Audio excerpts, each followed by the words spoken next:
Hey everyone, it's been another week and we're moving on to the next lesson. This week was Exodus 1 through 18 and next week is Exodus 20 through 40 and Leviticus 1 through 10. That'll be a lot, but it's good. Well, actually, this is when the Israelites really annoy me because it's when they're complaining all the time and Moses is always having to go and tell them to knock it off.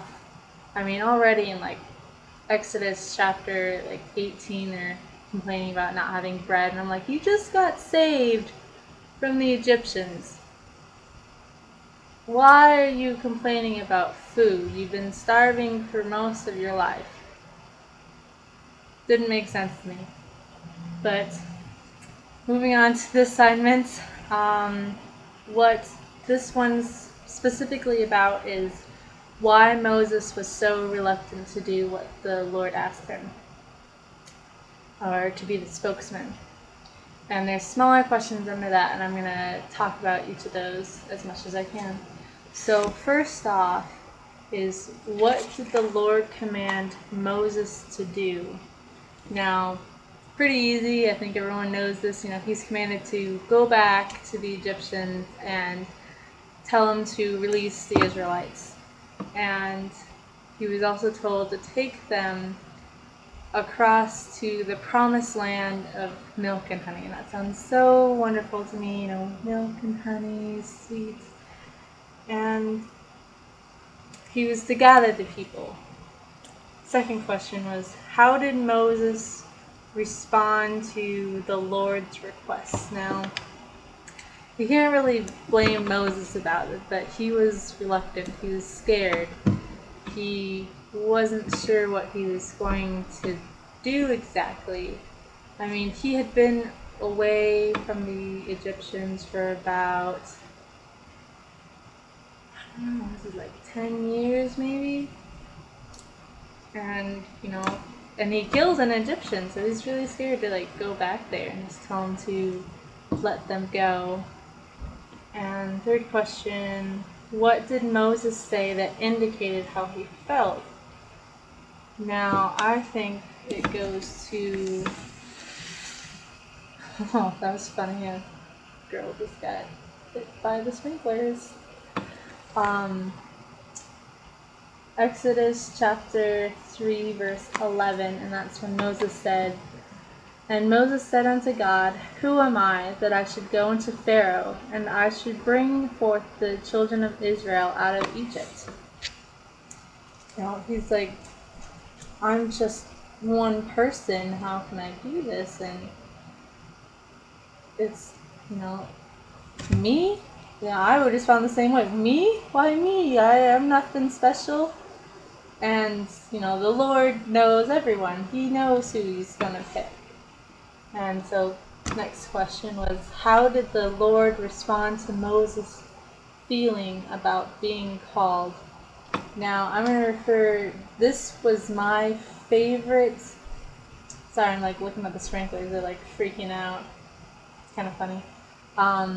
My favorite scripture out of this reading, and that's Exodus chapter 4, verse 11. And it said, "And the Lord said unto him, Who hath made man's mouth? Or who maketh the dumb, or deaf, or the seeing, or the blind? Have I not the Lord?" And I kind of tried to say that with a little bit of, there's Godzilla. Sorry, that's what I called the girl upstairs. Moses was like, I don't speak well, why me? And the Lord just hits him in the face basically. He's like, I made man, I made your mouth, I made you. He's like, I can make you do anything. But Moses was still kind of but I don't know, I'm a little worried. And so he said, fine, I'll give you Aaron. Aaron will be your little prophet in a way. He's going to talk for you. And Moses is grateful. He's like, okay. And the last part of just this part is how can this account be used to help someone who feels similarly, about their own church calling? And, I was called to be the choir pianist, and I'm really quite worried about it. I can play okay, but I'm not so sure about my skills, and so I'm like, oh no. But obviously, the Lord prompted the bishop to call me into this. It wasn't just like the bishop decided, who wouldn't even know how well I play, but the Lord knows that I can do what I can, and He's know what I'm capable of, and I'm going to refer to a scripture in the Book of Mormon, which is Ether, chapter 12, verse 27. It's quite a good one. I'll just find Ether.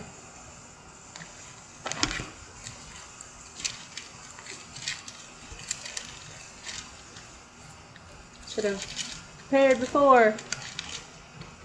12:27.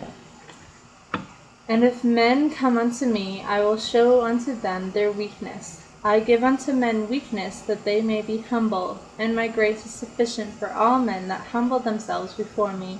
For if they humble themselves before me, and have faith in me, then I will make weak things become strong unto them. The Lord made us, and He knows what we can do and what we have trouble with.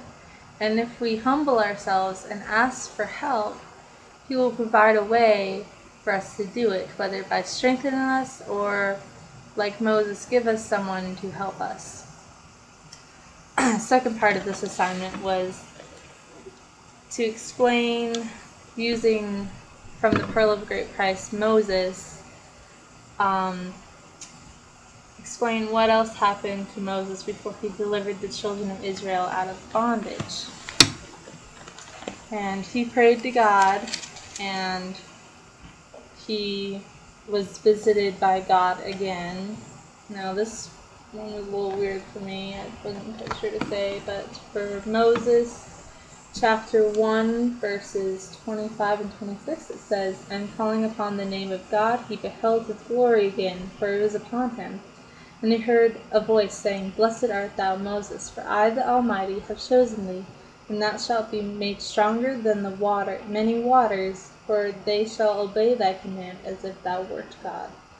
And lo, I am with thee, even unto the end of thy days, and thou shalt deliver my people from bondage, even Israel my chosen. So, he knew that God would be with him throughout this whole thing, and as long as he kept praying to God and being close to God, God would be with him, and the people will follow him as if he were God, and what he would say is what God would say. And so this is a good read. I hope you read it. Moses is a wonderful example of being obedient to God. Even though he was hesitant, he still went and did what he was told. And the next part, like I said earlier, the Israelites really annoy me. They're bad, and you're just like, I'm glad I wasn't there, because I'll just punch them and be like, be quiet, just do what he tells you. But I wasn't, so whew. But I will see you guys next week, and that lesson will be good, and bye!